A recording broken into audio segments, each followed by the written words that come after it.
ఏలూరు జిల్లా లింగంపాలెం మండలం వేములపల్లి గ్రామంలో వివాహేతర సంబంధంతో యువకుడు దారుణ హత్యకు గురైన సంఘటన మండలంలో సంచలనంగా మారింది.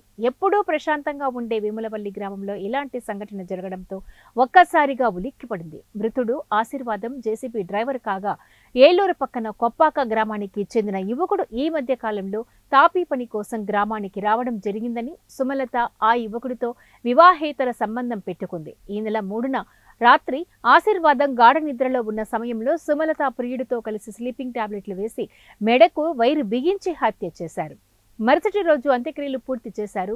బంధువులు డెడ్ బాడీని చూసి అనుమానాలు రావడంతో పోలీసులకు సమాచారం ఇచ్చారు. జూన్ 6 ఉదయం ఎస్ఐ, సిఐ తన సిబ్బందితో గ్రామానికి వచ్చి బంధువుల వివరాలను అడిగి తెలుసుకున్నారు.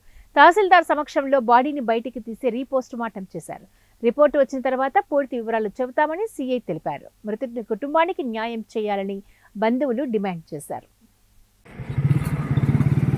Okay sir. ఈ ధర్మాజగూడ పిఎస్ సంబంధించి crime number 121/24 under section 302, 201, 34 IPC కేసులో ఈరోజు ఎగ్జిబిషన్ జరుగుతుంది ఎంఆర్ఓ గారి సమక్షంలో.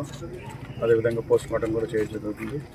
ఇది మర్డర్ కేసు సంబంధించిన విషయం కాబట్టి ఎంఆర్ఓ గారి సమక్షంలో, అదే డాక్టర్ గారు, అలాగే ఇక్కడ వాళ్ళ బంధువుల సమక్షంలో ఈ బాడీ ఏదైతే ఉందో దాన్ని తీసుకొని పిఎం చేయడం జరుగుతుంది.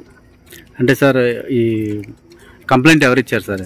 ఈ కంప్లైంట్ చట్టుమాల ఏలియా గారు, అంటే వాళ్ళ తండ్రి గారు. ఈ చనిపోయిన వ్యక్తి పేరు చట్టుమాల ఆశీర్వాదం, 34 సంవత్సరాలు.